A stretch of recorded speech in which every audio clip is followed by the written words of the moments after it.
నమస్తే welcome to KTV Telugu. So ఈరోజు ఎక్కడ చూసినా ఒక్కటే చర్చ, బీజేపీ బీఆర్ఎస్ విలీనం కాబోతుంది అన్నట్టు కూడా చర్చ నడుస్తుంది. అయితే నిజంగానే బీజేపీ పొత్తు మీద వెళ్తాదా, లేకపోతే బీఆర్ఎస్ బీజేపీలోకి విలీనం చేస్తారా? సో ఈ అంశాలన్నీ కూడా మాట్లాడదాం. అదేవిధంగా బీజేపీ భవిష్యత్తు ఏంటి, కార్యాచరణ ఏంటి, బీజేపీలో చాలా మార్పులు జరిగాయి అని చెప్తున్నారు. సో దానికి సంబంధించిన పూర్తి వివరాలు కూడా తెలుసుకుందాం. సో అందు గురించి ఈరోజు మనతో పాటు ఉన్నారు బీజేపీ రాష్ట్ర అధికార ప్రతినిధి ఓబీసీ మోర్చా రాజు నేత గారు. ఆయన అడిగి ఆ డీటెయిల్స్ అన్ని కనుక్కుందాం. నమస్తే అండి. సో రాజు నేత గారు గతంలో ఉద్యమకారుడిగా పనిచేశారు.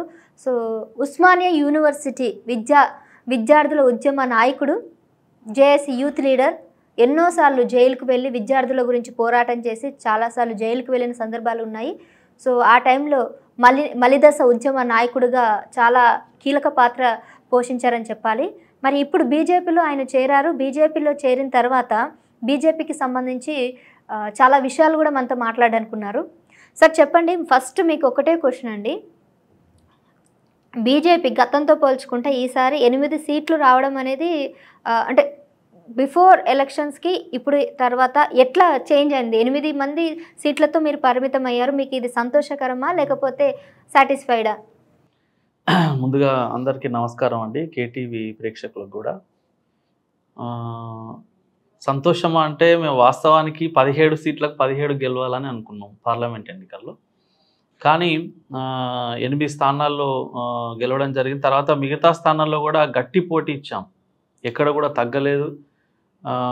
మీరు గతంలో జరిగినటువంటి 2023 నవంబర్ డిసెంబర్లో జరిగిన మా అసెంబ్లీ ఎన్నికలను గమనిస్తే మాకు వచ్చిన ఓట్ల శాతం కానీ అప్పుడు వచ్చినటువంటి సీట్ల శాతం కానీ చూస్తే పార్లమెంట్ ఎన్నికలు అంటే 6 నెలలు తిరగక ముందుకే భారతీయ జనతా పార్టీకి తెలంగాణ రాష్ట్రంలో అనూహ్యమైనటువంటి స్పందన, అనూహ్యమైనటువంటి ప్రజల మద్దతు, అనూహ్యమైనటువంటి ప్రజల యొక్క ఆశీర్వాదం మాకు లభించిందని చెప్పవచ్చు. ఎందుకంటే గతంలో మీరు చూశారు 2014 నుంచి కేవలం బీజేపీ ఒక ఎమ్మెల్యే లేదా 2 ఎమ్మెల్యేలతోనే అసెంబ్లీలో ఉంటుండే. మొన్న జరిగినటువంటి 2023లో జరిగినటువంటి ఎన్నికల్లో దాదాపుగా 8 స్థానాలు రావడం జరిగింది మాకు తెలంగాణ రాష్ట్రంలో. ఓటింగ్ పర్సంటేజ్ కూడా గణనీయంగా పెరిగింది. మాకు తెలంగాణ రాష్ట్రంలో 13.5% ఈరోజు ఓటర్లు మాకు మద్దతు తెలిపారు. మీరు గణనీయంగా పెరిగింది అని అంటున్నారు. మరి మీకంటూ ఒక ఇండివిజువల్గా వెళ్తున్నప్పుడు మళ్ళీ మీకు ఇప్పుడు తెలంగాణలో అటువంటి ఆస్కారం లేదు అనేసి వేరే పార్టీలతో పొత్తు పెట్టుకుంటున్నారని వార్తలు వస్తున్నాయి. అసలు ఎందుకంటే ఇప్పుడు ఒక అంశం అయితే ఇప్పుడు లేవనెత్తిస్తున్నారండి అందరూ కూడా, బీజేపీ బీఆర్ఎస్ విలీనం కాబోతుంది, ఖచ్చితంగా ఇప్పుడు బీఆర్ఎస్ 0 అయిపోయింది తెలంగాణలో, బీఆర్ఎస్ జాతీయ పార్టీతో కలిస్తే భవిష్యత్తులో వాళ్ళకి మంచి ఫ్యూచర్ ఉంటుందని ఆలోచిస్తున్నారు. మరి దానికి మీరేమంటారు? ఒకటండి, ఈరోజు సరే చర్చలు అనేది జరుగుతూ ఉంటాయి, రాజకీయాల్లో మార్పులు చేర్పులు చోటు చేసుకుంటాయి. దాన్ని మనం అవునానాలా కాదనాలా అంటే కొద్ది రోజులు వేచి చూడమే మంచిది దానికి. ఎందుకంటే ఒక విషయం చెప్తా, మన జాతీయ రాజకీయాలను తీసుకుంటే ఒకసారి ఎన్నో పార్టీలు గతంలో జాతీయ పార్టీలుగా ప్రభంజనం సృష్టించినటువంటి పార్టీలు ఉన్నాయి, లేకపోతే జాతీయ పార్టీలుగా నమోదయ్యి ఈరోజు కనీసం పార్లమెంట్లో ఒక్క స్థానం కూడా లేకుండా పోయినటువంటి పొలిటికల్ పార్టీలు చాలా ఉన్నాయి. అలాగే ప్రాంతీయ పార్టీలు కూడా భారతదేశంలో ఇబ్బడి ముబ్బడిగా పెరిగినాయి. వేల ప్రాంతీయ పార్టీలు భారతదేశంలో ఉన్నాయి. ఈరోజు ప్రాంతీయ పార్టీలు జాతీయ పార్టీలో చేరుతాయా లేదా, దానికి వెనకాల కారణాలు ఏంది, ఇవన్నీ చర్చను పక్కకు పెడితే అసలు భారతీయ జనతా పార్టీకి తెలంగాణ రాష్ట్రంలో ప్రజల యొక్క మద్దతు పెరుగుతున్న క్రమంలో గత 15-16 సంవత్సరాల నుంచి మాలాంటి ఎంతోమంది ఉద్యమకారులు భారతీయ జనతా పార్టీ కోసం కొట్లాడుతూ ప్రజల పక్షాన నిలబడి ప్రజల సమస్యల మీద ప్రతినిత్యం గలమెత్తుతున్నటువంటి మాలాంటి వాళ్ళను మీరు ఈ ప్రశ్న అడిగితే ఖచ్చితంగా భారతీయ జనతా పార్టీకి అలాంటి అవసరం లేదని చెప్తాం. మీరు అవసరం లేదని ఎలా చెప్తున్నారండి? అక్కడ ఒకవైపు 2 పొత్తు మీద వెళ్తున్నాయి, విలీనం చేసుకోబోతున్నాం, ఢిల్లీకి వెళ్ళి కేసీఆర్ మంతనాలు కూడా జరిపినట్టు కూడా ఇక్కడ చూస్తున్నాం వార్తలు. మరి దీనికి ఏం చెప్తారు?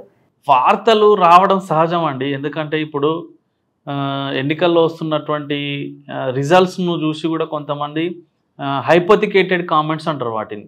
అంటే ఊహించుకొని ఇట్లా జరగవచ్చేమో అట్లా జరగవచ్చేమో అని చెప్తారు, కానీ అదే జరుగుతుందని 100% మీకు తెలియదు, నాకు తెలియదు, ఎవరికి తెలియదు. సో నేను ఏమంటున్నానంటే, ఒకటి, తెలంగాణ రాష్ట్రంలో భారతీయ జనతా పార్టీకి ప్రజల మద్దతు పెరుగుతుంది. సో నాకు తెలిసినంత వరకు అయితే భారతీయ జనతా పార్టీ తెలంగాణ రాష్ట్రంలో ఏ ప్రాంతీయ పొలిటికల్ పార్టీతోని కలవాల్సిన అవసరం లేదు. ఏ ప్రాంతీయ పార్టీతోని కలవాలని పొత్తు పెట్టుకోవాలని ఉవ్విళ్ళు ఊరడం లేదని భారతీయ జనతా పార్టీ తరఫున నేను చెప్పాలి. విలీనం అయితే గనక బీజేపీ బీఆర్ఎస్లో మెజారిటీ స్థానాలు, మెజారిటీ పదవులు ఎవరికి ఉంటాయి? బీజేపీకి ఉంటాయా, బీఆర్ఎస్కి ఉంటాయా? నేను ఒక్కటి ఈరోజు మళ్ళీ అదే ప్రశ్న అడిగితే ఇప్పుడు నేనేమంటున్నా అంటే, భారతీయ జనతా పార్టీకి అవసరం లేదు. ఎందుకు చెప్తా, ఈరోజు గడిచిన అసెంబ్లీ ఎన్నికలకు, పార్లమెంట్ ఎన్నికలకు ఒకసారి మీరు చూస్తే మా ఓటింగ్ పర్సంటేజ్ 13.5% నుంచి 35% పెరిగింది. ఒంటరిగా మేము పోటీ చేస్తే అసెంబ్లీ ఎన్నికల్లో 13% మాకు ఓట్లు వస్తే, అదే పార్లమెంట్ ఎన్నికల్లో అంటే 6 నెలల్లో జరిగినటువంటి పార్లమెంట్ ఎన్నికల్లో 35.08% ఓట్లు ఈరోజు మాకు ప్రజలు వేసారు కదా. కానీ పార్లమెంట్లో 8 స్థానాలు భారతీయ జనతా పార్టీ గెలిచింది కదా తెలంగాణ రాష్ట్రంలో. కానీ పార్లమెంట్ స్థానాలు తగ్గాయి కదా గతంతో పోల్చుకుంటే. ఈసారి పార్లమెంట్ లో బీజేపీకి స్థానాలు తగ్గాయా కాదా? దేశవ్యాప్తంగా మార్పులు మరి అదే తెలంగాణ రాష్ట్రానికి చెప్తున్నాను. కానీ గతంలో భారతీయ జనతా పార్టీకి ఎంత మంది? ఇప్పుడు మీరు తెలంగాణ ఉద్యమకారుడని 4 స్థానాల నుంచి రోజు భారతీయ జనతా పార్టీకి 8 స్థానాలు వచ్చినాయి. మీరు తెలంగాణ ఉద్యమకారుడని తెలంగాణ గురించి మాట్లాడడం కాదు, ఇప్పుడు జాతీయ పార్టీ బీజేపీ. సో జాతీయంగానే మనం మాట్లాడుకోవాలి. నేషనల్ వైజ్ గా పార్లమెంట్ లో బీజేపీకి తక్కువ స్థానాలు వచ్చాయా లేదా? కాంగ్రెస్ అయితే నిజానికి టఫ్ ఫైట్ ఇచ్చింది. ఇప్పుడు కానీ గతంతో పోలిస్తే కొద్దిగా అయితే ఫైట్ అయితే వచ్చిందా లేదా? అప్పుడు నేను ఇప్పుడు ఏమంటున్నా అంటే, బీజేపీ కొద్దిగా భయపడుతుంది. ఖచ్చితంగా ఒక లోకల్ పార్టీతో వెళితే నెక్స్ట్ ఫ్యూచర్ ఉంటుందని అంటున్నారు. భారతీయ జనతా పార్టీ గత 1980 సంవత్సరంలో స్థాపించినప్పటి నుంచి ఇప్పటి వరకు కూడా ఎవరికి భయపడేటువంటి పార్టీ భారతీయ జనతా పార్టీ కాదు. అట్లాంటి విషయాలు భారతీయ జనతా పార్టీ దరిదాపులో కూడా రావు. ఎందుకంటే నేను చెప్తా, అప్రతిహాతంగా ఈరోజు 2 సీట్లతోని పార్టీ ఎస్టాబ్లిష్ చేసినప్పుడు భారతీయ జనతా పార్టీ కేవలం దేశవ్యాప్తంగా జరిగిన ఎన్నికల్లో 2 సీట్లు ఉన్నాయి. ఈరోజు 300 పైచిలుకు స్థానాలు గెలుచుకున్నటువంటి పార్టీ భారతీయ జనతా పార్టీ. ఒక సిద్ధాంతపరంగా పోరాటం చేసేటువంటి పార్టీ ఈరోజు భారతీయ జనతా పార్టీ. ఒక మూల సిద్ధాంతాల కోసం ఎంతోమంది ఈరోజు భారతీయ జనతా పార్టీ కోసం కొట్లాడి అమరులైనటువంటి పార్టీ ఈరోజు భారతీయ జనతా పార్టీ. ప్రపంచంలో 11 కోట్ల పైచిలుకు కార్యకర్తలు నమోదైనటువంటి పార్టీ రోజు భారతీయ జనతా పార్టీ. మత రాజకీయాలు చేయడంలో మొట్టమొదటి ఉన్న పార్టీ. ఎక్కడ చేసిన మత రాజకీయాలు చెప్పండి ఎక్కడ చేసినాం మేము మత రాజకీయాలు? ఇప్పుడు కాంగ్రెస్ పార్టీకి, ఇప్పుడున్నటువంటి బీజేపీ పార్టీకి ఒకటే మెయిన్ ఎజెండా. ఇదేమో మతం వైపు వెళ్తుంది, అదేమో సెక్యులర్ పార్టీ. అవునా కదా? సో ఇప్పుడు కాంగ్రెస్ పార్టీకి మీరు భయపడుతున్నారన్న వార్తలు అయితే బయట ఉన్నాయి. నెక్స్ట్ అంటే ఇప్పుడు ఈ ఎలక్షన్లో ఏదో చావు తప్పి కన్నులు లొట్టపోయింది అన్నట్టుగా ఎలాగో గెలిచారు, కానీ రాజ్యసభ సీట్లు కానీ ఎంపీ సీట్లు కానీ చాలా తక్కువగా ఉన్నాయి. కాబట్టి ఇప్పుడు ఆంధ్రప్రదేశ్లో కూడా పొత్తు మీద వెళ్ళినందుకే అక్కడ ఎన్డీఏ అంతా కూడా పొత్తు మీద వెళ్ళినందుకే బీజేపీకి ఆ కొన్ని స్థానాలు వచ్చాయి అని అంటున్నారు.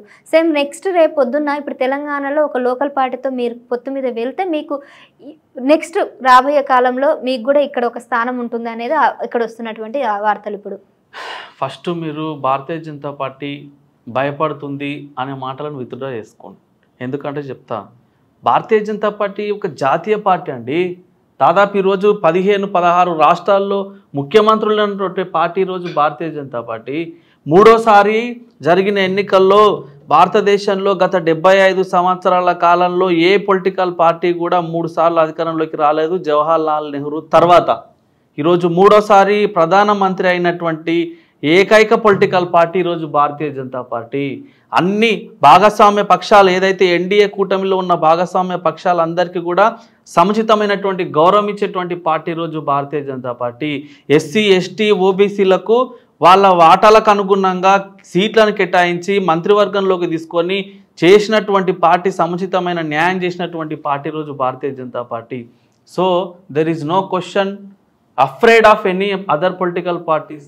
ఇతర పొలిటికల్ పార్టీస్లకు భయపడుతుంది అంటే ఇది ఏమంటారు చూసినా పులిని వచ్చి భయపెట్టించినట్టు. అంటే ఇప్పుడు రాష్ట్రంలో ఇంకొన్ని స్థానాలు కైవసం చేసుకోవాలన్నా, పార్టీ బలోపేతం చేయాలన్నా కూడా పొత్తుతో వెళ్ళడం తప్పేమి కాదు.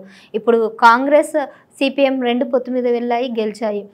ఈవెన్ ఆంధ్రప్రదేశ్లో కూడా జనసేన, తెలుగుదేశం పార్టీ, బీజేపీ 3 పొత్తు మీద వెళ్ళాయి కాబట్టి అధికారంలోకి వచ్చాయి. రేపు ఇప్పుడు నెక్స్ట్ తెలంగాణలో కూడా బీజేపీ గెలవాలి అని అంటే బీఆర్ఎస్తో కలిసి పొత్తు మీద వెళ్తే గెలిచే అవకాశాలు ఉన్నాయి. సరే మీరు అన్నట్టు ఇప్పుడు రోజు రోజుకు మా యొక్క ప్రాతినిధ్యము, మా యొక్క ఇప్పుడు మీ సీట్ల సంఖ్య, మా యొక్క ఓట్ల శాతము పెరుగుతున్న క్రమంలో why we depend on other parties. సరే మీరు డిపెండ్ అవ్వట్లేదు. ప్రస్తుతం ఉన్నటువంటి తెలంగాణలో బీఆర్ఎస్ ఆల్మోస్ట్ మొత్తం డౌన్ అయిపోయింది. ఇక్కడ ఉన్నటువంటి ఎమ్మెల్యేలంతా కూడా కాంగ్రెస్ లోకి వెళ్ళడమో లేకపోతే పార్టీ మారడం జరుగుతుంది. కాబట్టి కరెక్ట్ క్వశ్చన్ మీరు ఇప్పుడు అన్నది కరెక్ట్ క్వశ్చన్. ఎందుకంటే ఈ క్వశ్చన్ కాంగ్రెస్తో అడగాలి మీరు. ఏమని, అయ్యా మీ దాంట్లో నుంచి 6 మంది ఎమ్మెల్సీలు బీఆర్ఎస్లో నుంచి కాంగ్రెస్లోకి పోయిర్రు, 10 మంది ఎమ్మెల్యేలు బీఆర్ఎస్ నుంచి కాంగ్రెస్లోకి పోయిర్రు, మరి రేపో మాపో బీఆర్ఎస్ ఎల్పీని కూడా మీరు కలిపేసుకుంటాము శాసనసభలో అంటున్న క్రమంలో ఆ పార్టీని మీరు మొత్తానికి కలిపేసుకుంటుర్రా? ఆ పార్టీ మీ పార్టీ 2 పార్టీలు కలిపి రేపు వచ్చే స్థానిక సంస్థల ఎన్నికల్లో పోటీ చేయబోతున్నారు అని వాళ్ళని అడుగుతారు. లేదు బీఆర్ఎస్ ఎప్పుడు కూడా కాంగ్రెస్ తో ఇప్పుడు ఒక మాట చాణక్యుడు అన్నాడు, శత్రువుకి శత్రువు మిత్రుడు అన్నట్టు బీఆర్ఎస్ కి శత్రువు కాంగ్రెస్, బీజేపీకి శత్రువు కాంగ్రెస్. సో ఇప్పుడు కాంగ్రెస్ని ఓడించాలంటే ఇక్కడ ఒకటే మీకు స్కోర్స్ ఉంది. ఏంటంటే బీజేపీ బీఆర్ఎస్ ఇద్దరు కలిసి పోరాడితేనే కాంగ్రెస్ని ఓడించడానికి ఛాన్సెస్ ఉంటాయి. సో ఈ క్రమంలో బీఆర్ఎస్ బీజేపీ విలీనం అవ్వబోతున్నాయన్న వార్తలు చాలా గట్టిగానే ఉన్నాయి. అది ఊహాగానాలు కాదు, ఎవరు ఊహించి ఎవరు ఇమాజినేషన్లో చెప్పింది కాదు. ఇక్కడ ప్రస్తుతం ఉన్నటువంటి వాస్తవాలను బట్టి నేను చెప్తున్నాను. అండ్ ఇంకొకటి ఇప్పుడు మీరు కాదు అసలు వేరే వాళ్ళతో విలీనం అవ్వరు, పొత్తు పెట్టరని మీరు ఖచ్చితంగా చెప్తున్నారు. అది ఓకే. ఇన్ కేస్ ఒకవేళ విలీనం అయ్యే పరిస్థితి కనుక వస్తే బీజేపీలో ఎట్లా ఉంటుంది, అంటే వాళ్ళ ప్రాతినిధ్యం ఎలా ఉంటుంది, బీఆర్ఎస్ ఒకరు కలిసిన తర్వాత వాళ్ళది ప్రాతినిధ్యం ఏ విధంగా ఉంటుంది, ఎలా ఉంటుంది షేరింగ్, కానీ వీళ్ళిద్దరు కలవడం వల్ల ఎవరికి నష్టం ఎవరికి ఉపయోగం, ఇవి చెప్పండి. మీరు ఎన్నిసార్లు బీజేపీ పార్టీతో టీఆర్ఎస్ కలవబోతుందా, వచ్చే ఎన్నికల్లో మీరిద్దరు కలిసి ఎన్నికల్లో పోటీ చేయబోతుర్రా అనే వార్తలు షికారులు చేస్తున్నాయి. దీని గురించి చెప్పండి అంటే నేను దీని గురించి ఒకవేళ వాస్తవంగానే అట్లాంటి చర్చలు ఏమన్నా జరుగుతున్నాయి, అట్లా ఏమన్నా ఆలోచన చేస్తుర్రంటే ఖచ్చితంగా మా రాష్ట్ర నాయకత్వం ఉంది, జాతీయ నాయకత్వం ఉంది, అధిష్టానం ఉంది. 100% మీకు ఒకవేళ అలాంటి విషయాలు ఏమన్నా జరుగుతున్నాయి అని అంటే ఖచ్చితంగా మీడియాకు వెల్లడిస్తాం. అది ఇప్పుడు ఏదైనా పొత్తు విషయానికి వచ్చినప్పుడు కానీ లేకపోతే రాజకీయ పార్టీలో ఒక పార్టీ ఇంకో పార్టీతో పొత్తు పెట్టుకుంటున్న సందర్భంలో అది ఓపెన్గానే తెలుస్తుంది కదా, దాన్ని దాచిపెట్టినా దాగదు కదా. ఒకవేళ మనం దాచుదాము సీక్రెట్గా అన్నా కూడా ఏదో ఒక సందర్భంలో బయటపడుతుంది కదా. సో డెఫినెట్గా మీరు అన్నట్టు రాజకీయాల్లో శాశ్వత మిత్రులు ఉండరు, శాశ్వత శత్రువులు ఉండరు. వాస్తవమే అది. కాకపోతే దానికి సంబంధించినటువంటి చర్చలు ఏమైనా జరిగినా, ఒకవేళ అలాంటి నిర్ణయాలు ఏమైనా తీసుకున్నా మా రాష్ట్ర నాయకత్వం, జాతీయ నాయకత్వం, ఢిల్లీలో ఉన్నటువంటి మా అధిష్టానం ఖచ్చితంగా వాటికి సంబంధించిన నిర్ణయాలు ఏమైనా ఉంటే చెప్తారు. అప్పటిదాకా మనం వెయిట్ చేయాల్సిందే. కానీ ఇప్పుడు అంటే మీరు ఒకవేళ కలిసిన తర్వాత ఎట్లా పరిస్థితి అనేది కూడా మీరు చెప్పలేకపోతున్నారు. ఆ నిర్ణయం జరిగిన తర్వాత ఒకవేళ అలాంటిది ఏమన్నా ఉండి మీడియాకు వచ్చిన తర్వాత అలాంటి నిర్ణయం జరిగి ఒకవేళ ఢిల్లీలో ఉన్నటువంటి మా నాయకత్వం, జాతీయ నాయకత్వం, రాష్ట్రంలో ఉన్నటువంటి మా పెద్దలు అందరూ కూడా ఒకవేళ అలాంటిది ఏమన్నా ఉంటే మాట్లాడితే మీడియా ముందల చెప్పినప్పుడు డెఫినెట్గా we will discuss further. Please do subscribe to KTV Telugu. Please do subscribe to